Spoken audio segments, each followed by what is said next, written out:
यहाँ तक तो बात हुई पहले IMF डील के बारे में, उसके बाद हमने फ्रांस में जो अनरेस्ट थे, मुजाहिरे थे, उनके हवाले से बात की, उनके तमाम अवामिल को डिस्कस किया। अब मजीद जो डिस्कशन होगी हमारी वो होगी नेटो समिट 2023 के बारे में। अभी पिछले दिनों समिट हुआ है, बड़ा अहमियत का हामिल है। इसको जो है वो विल्नियस समिट कहा जाता है, बिकॉज विल्नियस जो है वो कैपिटल है लिथुआनिया का, और ये समिट जो था ये 11 से 12 जुलाई तक जो है वो लिथुआनिया के दारुल हुकूमत विल्नियस में ये दिस समिट वाज हेल्ड, इसलिए इसको विल्नियस समिट के नाम से भी जो है वो पुकारा जाता है। ऑफिशियली ये 2022 में स्पेन में जब मैड्रिड में समिट हुआ था पिछला नेटो का, उसमें ये डिसाइड किया गया था कि 2023 के अंदर जो है वो लिथुआनिया के दारुल हुकूमत विल्नियस में समिट होगा, तो इसलिए इसको प्रपोज पिछले साल जो है वो किया गया था। ये समिट की इंपॉर्टेंस ये थी कि इसमें तमाम लीडर्स ने जो ऑन गोइंग रशिया की जो कॉन्फ्लिक्ट है यूक्रेन के साथ, जो रशिया और यूक्रेन की जो जंग चल रही है, उसको जो है वो डिस्कस किया। उसके साथ साथ उसके हवाले से जो वे फॉरवर्ड तरीकाकार जो है डिवाइस किया, और उसके साथ साथ जो है वो स्वीडन और यूक्रेन जिन्होंने इजहार बड़े किया है नेटो की जो है वो शमूलियत इख्तियार करने के लिए, दोनों ममालिक जो है ये नेटो में शामिल होना चाहते हैं, तो इनकी एप्लीकेशन को, इनके इस इंटरेस्ट को भी जो है वो जो वर्ल्ड लीडर्स इकट्ठे हुए इस नेटो समिट के लिए, उन्होंने इसको भी डिस्कस और डिबेट किया।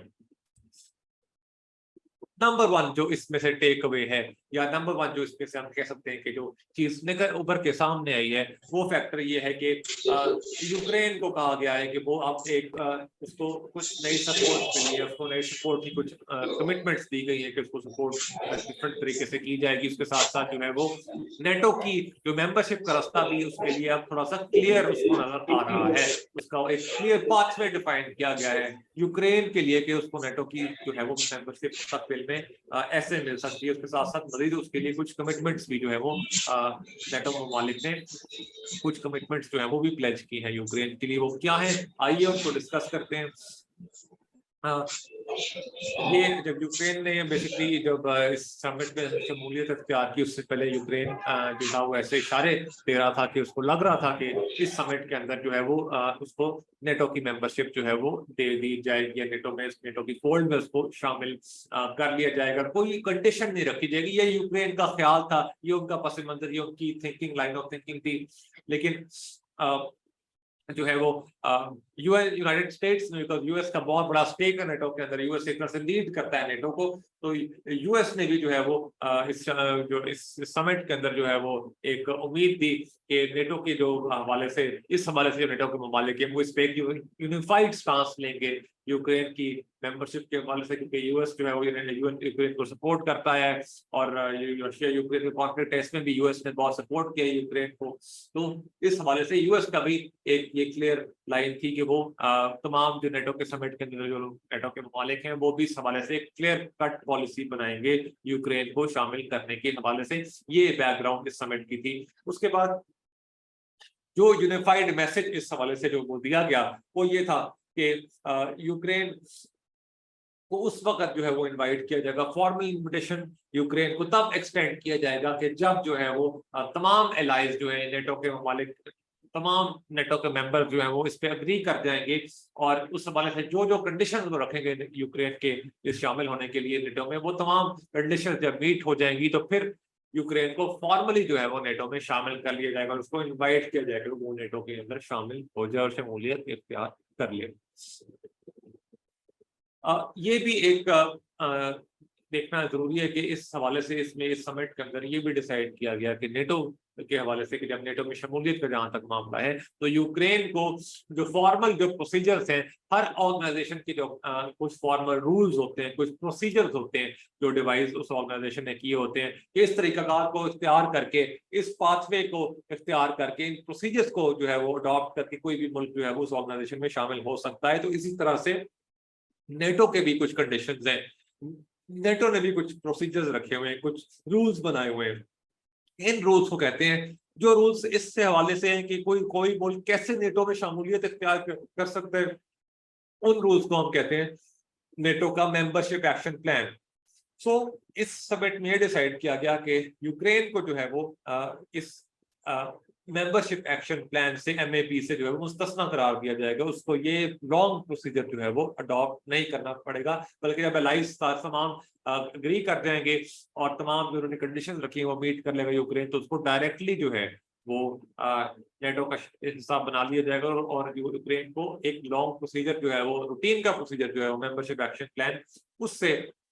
नहीं गुजरना पड़ेगा। उसके साथ साथ इसमें एक और भी मैसेज खुल के जो है वो नेटो के मेंबर्स ने वो ये दिया कि उन्होंने एक तरह से तस्लीम किया कि जो यूक्रेन का मुकाम जो है वो नेटो ममालिक के दरमियान ही है, यूक्रेन नेटो ममालिक से बाहर नहीं। अगर फॉर्मली एडमिट नहीं भी किया यूक्रेन को, जो कि नहीं किया, लेकिन फिर भी एक दुनिया को पैगाम दिया कि यूक्रेन की सपोर्ट में जो है बाकी नेटो ममालिक खड़े हैं, उसको मेंबरशिप एक्शन प्लान से भी मुस्तस्ना करार दिया और फ्यूचर में एक पाथवे जो है वो डिवाइस किया है, जिससे लगता है कि आगे आने वाले जो है वो वक्तों में यूक्रेन जो है वो जल्द नेटो का हिस्सा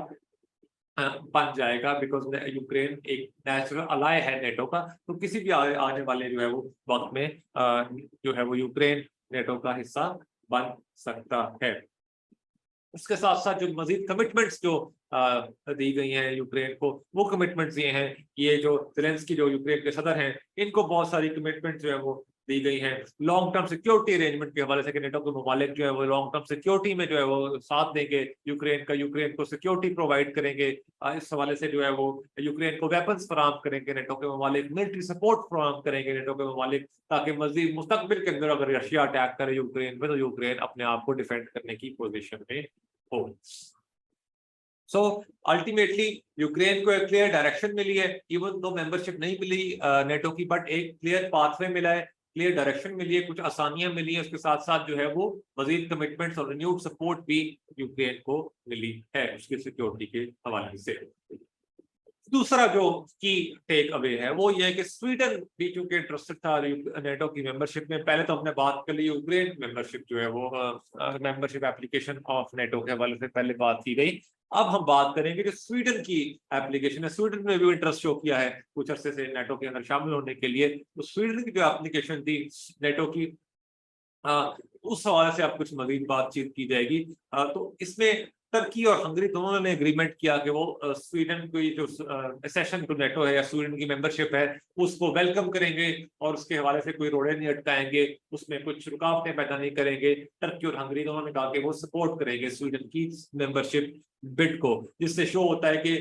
नेटो के ममालिक जो है वो आपस में इकट्ठे हैं। इससे बड़ा क्लियर सिग्नल जा रहा है कि जो यूरोपीय ममालिक जो प्रिडोमिनेटली जो इसको नेटो के मेंबरशिप के हवाले से डिवाइडेड नहीं है, बल्कि यूनिफाइड स्टांस है एक दूसरे के, वो जो बिड्स हैं फॉर मेंबरशिप के लिए जो इंटरेस्ट है एक दूसरे का, उसको वो ब्लॉक नहीं करें बल्कि इंकरेज करें, सपोर्ट करें कि वो जो एलाइज है नेटो के वो मिलके नेटो की ज्यादा से ज्यादा मेंबरशिप को एक्सपेंड कर सकें। इस हवाले से रशिया के कंसर्न हमेशा से रहे हैं, बिकॉज रशिया ये इससे पहले भी अगर हम बात करें जब सोवियत यूनियन था, रशिया के बनने से पहले जब सोवियत यूनियन था उस वक्त भी जो ईस्ट यूरोप के ममालिक थे, सोवियत यूनियन वहां पे उनको अपने जो है वो दस्ते नजर रखना चाहता था, उनको अपना स्फीयर ऑफ इन्फ्लुएंस का लफ्ज इस्तेमाल किया जाता था कि वो उन जो ईस्ट यूरोपियन स्टेट्स को अपने स्फीयर ऑफ इन्फ्लुएंस में रखना चाहता था। और नेटो जो कि एक प्रेडोमिनेटली एक जो है वो यूएस लेड जो ऑर्गेनाइजेशन है जो कि it's in clear opposition to Russian bloc, तो फिर